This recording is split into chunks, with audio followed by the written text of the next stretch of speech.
doesn't really matter, Yeah. and it's not really happening anyway. But to look at the consequences of what's happening is the adult thing to do, and that's what we have to do now. And you look at these beautiful animals and then hear that we have lost half, more than half, of all the actual animals, not the species, but the actual animals, just in the last 30, 40 years. Yes, absolutely so. Because we've got very, very sophisticated ways of killing them. Yeah, yeah. And we are in danger of losing half the species in this century. Yes. Multiple studies have shown us this. So I'm going to come back to you, but speaking of global politics, we have a prime minister here, and you're not going to put it all on me, are you? Yeah. I said I'm a big fan of your work, Prime Minister, and I've said that publicly, and I think you really represent a breath of fresh air in world politics. But I know that in leading your country, you're interested in improving the intergenerational well-being of New Zealanders and build an international reputation for New Zealand. And how do those challenges inform your approach to the climate crisis? I think you can probably put them in the same basket. What greater threat to our well-being is there than the current threat of climate change? Yeah. We have a term in New Zealand that's unique to New Zealand because it's a phrase from Indigenous New Zealanders, Māori. It's this term, kaitiakitanga, and it means guardianship, specifically guardianship of our environment. And so the way I'd like to think about us in politics taking on the challenge of climate change is that we have a short term, a 3-year term, that's our political cycle, in which I see the challenge is to embed in that period of time as deeply as we can the infrastructure for long-term change. One of the biggest threats I think that we have, and you talked about why we're not making enough progress, political cycles. This needs to be something that we embed in our national psyches, in our political psyches, and in our action, and it needs to endure beyond us as individuals. And so if we can do anything, we will be creating legislation which embeds those targets, that ambition that we need, and then right through to the basic pragmatic things, like planting 1 billion trees over 10 years, creating investment funds, doing each of the things that will set us on a long-term path for guardianship, because that's what we all have to take the responsibility for. I've been so happy at the proposals you've made since you took office. It puts to mind a saying from an American humorist in the 19th century, Mark Twain, who said, "Do the right thing. You'll gratify your friends and astonish your enemies." And in politics, you'll surprise everyone. So, but ultimately, I think civic society has done an incredible job. The young people have been the leaders that we need. Now everyone is looking to us. Yeah. And so we've got the rule book. We know what's required. It's about a matter of getting on and doing it and turning what has been seen as a threat with a great deal of pessimism and fear into an opportunity. Yeah. We have the chance here to transition and future-proof our economies as well. And that might be jarring if we do it quickly, or if we take a longer track, it can be something we can prepare our people for. And so I think it's the only option. Yeah, you still have some resistance, don't you? Yes. And how do you deal with that? I mean, I'm asking for very practical reasons. There are policymakers here who are sometimes really put on their back foot by the fierceness of the resistance to even recognizing the reality of the climate crisis. There's good cause to be optimistic still, though. 10 years ago, when I first came into Parliament, I remember standing at a town hall meeting and speaking passionately about the issue of climate change and being roundly booed, including, I think, by members of my own family. But even in that 10-year period, how dramatic the shift has been. No longer do you have the significant questioning of the science that we even had perhaps in that period of time. So how do we move in the face of resistance? We don't do it alone. We build a movement with us. And I want to acknowledge the work of Sir David, a voice of authority, trust and respect. And to all those leaders who use the platform that they have, it creates the space for us as politicians to do the right thing. Yeah, yeah. So the business community has an extremely important role. And unlike New Zealand, some countries have a challenging period for leadership these days. And there are actually many countries where democracy is not working the way many of us think it should. And the business community is stepping up and providing leadership. Not all, but Anand Mahindra certainly is. And I was going to ask you at the end for a pledge or a commitment, but I know that just recently you did that. So tell us what you've just announced as an act of leadership in the Mahindra Group. Thank you, Vice President. When you're asked to be the only businessman on a panel about environment, it sort of fills you with a little bit of trepidation. You wonder whether you're going to be the fall guy or the dartboard for everything. But knowing that you were moderating this, I was very willing because you've been a very great supporter of ours and a cheerleader. So I'm delighted, Vice President, to share with you and to share with those who were not at the Global Climate Action Summit in California in September, that I did make a pledge on behalf of all 220,000 colleagues of mine in our group. It's not the largest group in India or in the world. It's a sizable group. It's $20 billion with 100 companies. But I did commit that the entire Mahindra Group and all its companies would be carbon neutral 10 years before the Paris Agreement deadline by 2040. That's great. That's fantastic. That's fantastic. And if more business CEOs and leaders would follow your example, that would really accelerate the progress. We're seeing a lot of change in India, aren't we? Absolutely, and what I think we're seeing is that India, unlike many other countries, including many in the West, Vice President, is not dialing down on its ambitions. In fact, 3 climate groups had created a climate tracker report, and they have announced and stated that out of 32 country survey they've done, only 7 are still on track to meet their Paris Agreement commitments. And India is one of them, and I'm very proud to state that here today. So India is not backing off. As far as the business community is concerned, I believe that India is also in the forefront of having a business community that unequivocally recognizes that this is not a problem that we are solving alone. This is not a nice thing to do. This is not something you check on your CSR box. This is the biggest business opportunity of the next few decades. Yeah. So any country that dials down, thank you very much. We'll pick up the opportunities if you don't want them. Yeah, you know, that's such a great point to make. In my country, in the United States, the fastest growing job is solar installer, and it's growing 9 times faster than the average job growth in the country. Second fastest growing job is wind turbine technician.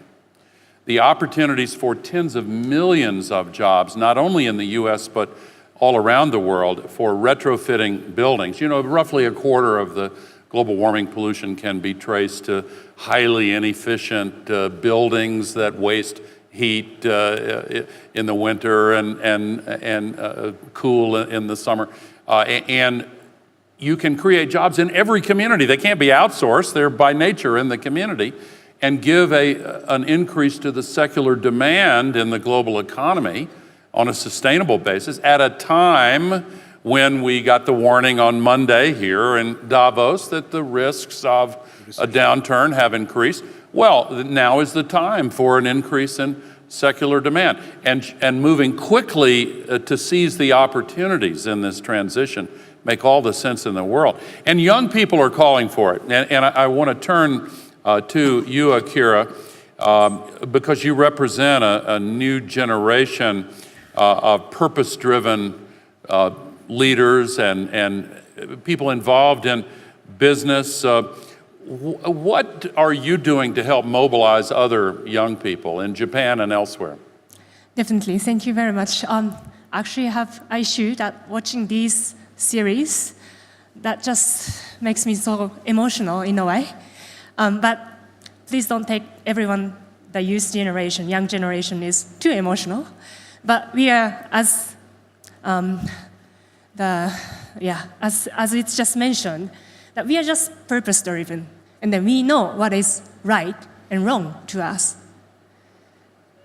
And we are just taking that, like, we as a community, of course, as a global shapers community, but at the same time, as a community that we work in every day in the very rural basis or very local basis, that we are already doing so much, and we can see that how much we can already achieve as a local basis. So that's why I'm here after this to also present the pledge from the young generations for everyone to get on board.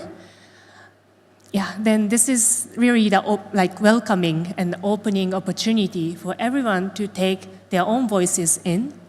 Because for our young generation, then you just seen in the video as well before, David Attenborough's video, that for us, young generation, taking action for climate change or the sustainability or biodiversity, whatever you call it, is just as important as just breathing. It is so natural and normal for us. Well, thank you very much. I've been so impressed and so moved by your generation expressing in such a passionate way the reasons why we have to do more. And Sir David, you must feel some times where you have deep emotions coming from observing the beauty that you chronicle in your work and realizing the fragility and the threat to it. Over the years, you personally have changed, haven't you, in highlighting the threat to the natural environment. Isn't that correct? Yes, I think so. I mean, in the 1950s, I wasn't alone. I think most naturalists were aware that we could damage the environment and that a species might become extinct, and we could do something to stop that. And so we were very proud of the fact that we saw the Arabian oryx extinct in the wild, but had the wit at least to see that there were individuals in zoos around the world, and we could get them together, and we could reconstitute a breeding herd, and we could reintroduce them. Well, okay, we did. But of course, that was a very, very simple problem with a relatively simple solution. We didn't even then dawn on us that what we were wrecking were not individual species, but ecosystems. Yes. That was the catastrophe. Yeah. And that we still haven't cracked. Yeah. Haven't solved that problem. Yeah. I focus mainly on the climate crisis. I think it's by far the most serious problem that we face.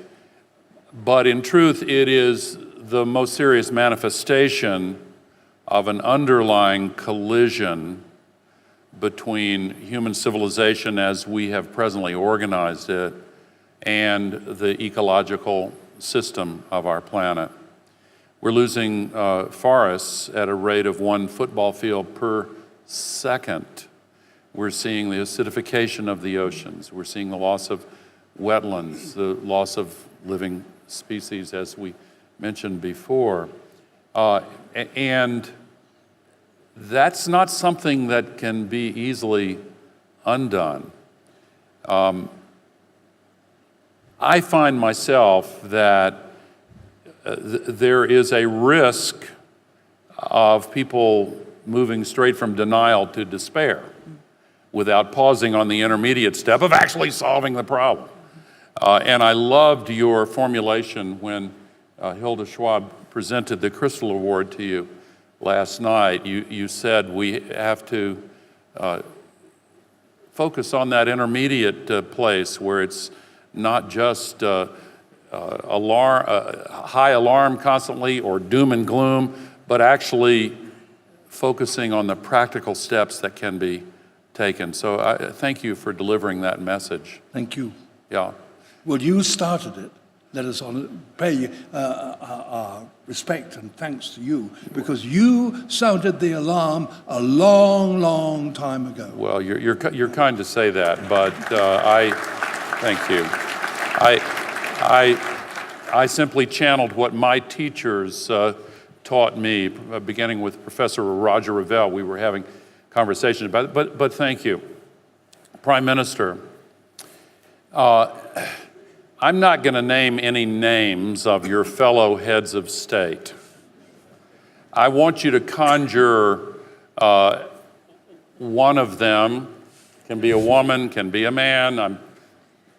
I'm not trying to be overly cute about this. If it's a woman, it's virtually naming names. There's not many of us out there. Oh, okay. Well, that's true. But what I'm trying to invite you to do is to have a conversation with one of your fellow heads of state who doesn't want to do anything about the climate crisis, doesn't think it's real or pretends to think it's not real, and is hostile to any efforts to do anything about it. What would you say to him or her? You know, I wonder whether or not I would say anything or whether I would show them something. Yeah. And it only takes a trip to the Pacific to see that climate change isn't a hypothetical. And you don't have to know anything about the science or even have an argument about the science to have someone from one of the Pacific Island nations take you to a place where they used to play as a child on the coast and show you where they used to stand and now where the water rises. Underwater, yeah. And so I don't think we have to do it all with words when we can just simply show what's happening as the images that we watched in the beginning have shown. And so where do you take it after that? Well, I think then it's a matter of saying that you don't have to cede power by acting on climate change. There's nothing to fear about your individual political status. Actually, this is about being on the right side of history. And do you want to be a leader that you look back in time and say that you were on the wrong side of the argument when the world was crying out for a solution? Yeah. And it's as simple as that, I think. Yeah, well said, well said. Yeah. Yeah. Anand, when you and I were together in San Francisco a few months ago at the Summit on Climate, this horrible cyclonic storm, a hurricane as we call them in the Western Hemisphere, was hitting the East Coast of the U.S. At the same time, an even more powerful typhoon, same kind of storm, was hitting the Philippines and then onward to Hong Kong. And then the fires were breaking out in California. Every night on the television news is like a nature hike through the book of Revelation now. It is just astonishing. But in India, you've had your share of these climate-related disasters. Is that having an impact on public opinion in India? It certainly is. We've been accustomed to these storms for a while, particularly in some of the geographies. But I have absolutely no doubt right now that when a natural calamity occurs, and they're occurring with greater frequency than they used to, there is no reaction in India, whether it's by the lay population, whether it's by business people or by policymakers. There's no reaction which is regressive and says, oh, well, we've had these before. Yeah. Indians somehow are notorious for being fatalistic and accepting. And I think there are good things about being accepting about life and about our fate. But this is not one of the things I think India is taking as simply an act of fate. And again, I believe that the business community, once again, you brought them up, but we were earlier in Davos last year, if you remember, and you and I co-conspired to try and make a call for action. Yeah. And at that time, I think about 330 companies had committed to following science-based targets for meeting the Paris Agreement goals.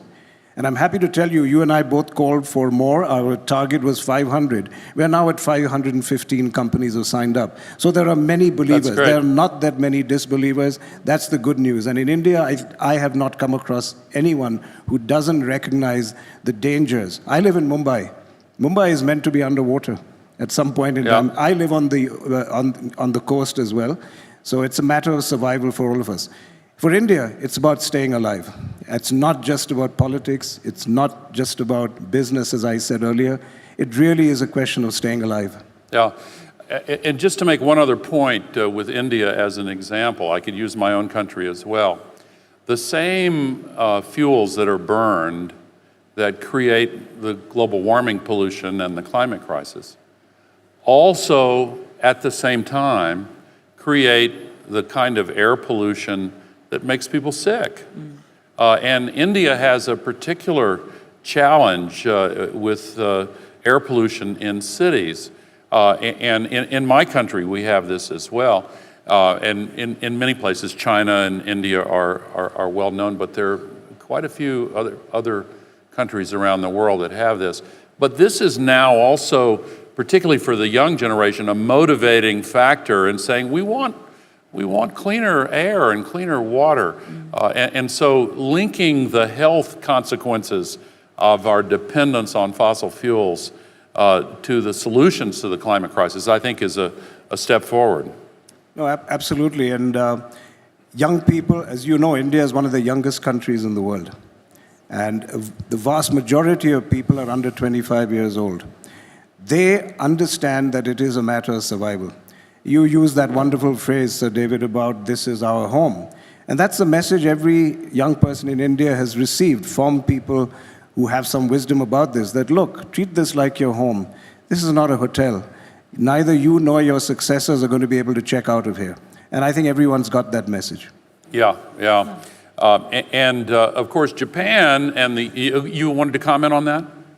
Thank you. I'd like to, in a way, if I can, revert the question to all of you, because we, as a young people, we know it is the matter, and then it is the crisis, and we need to work on. And for example, like we are already doing so much in our own capacity. For example, myself, coming from a very rural community, already working on the zero waste, that we have already achieved up to 80%. That's how much we can do as a very small group of the people.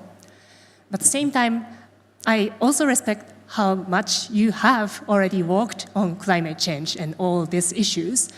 But I see the gap between the young people doing so much in their capacity, between how we can also get your buttons for our generation to be passed on. At the same time, how can we bridge this generation also transitioning so that we can also have the capacity together with all of you to actually moving forward to make change. What's the advice? Yeah. Well, I think Run we've all for got office. to take inspiration from your generation and move forward much faster. This is a challenge unlike any other. But the fact that we have the solutions now, as was said earlier, makes it particularly frustrating for people who want to push for faster action. But I do think that we are making slow progress. Now, I qualify that because we've gone for 3 years with no increase in emissions. But last year, the emissions started increasing again, actually in 2017, and then last year even more. So this is a warning sign. The Paris Agreement was a great success, but one of the reasons why it's so important that the World Economic Forum has featured this session and it has so many sessions on climate this week is that this year kicks off the cycle of increased commitments. And in the fall of this year, the Secretary General of the United Nations, who will also be here this week, is holding a special UN summit following up on the IPCC report. And then the following year, that's when every nation is going to be called on to increase its ambition. So the old cliche is you have to walk before you can run. We are seeing the beginnings of progress, but we have to accelerate that progress dramatically. Sir David, I'm going to ask you the same question I asked the Prime Minister. If you could have a heart-to-heart with a head of state who is not yet doing anything on this, what would you say?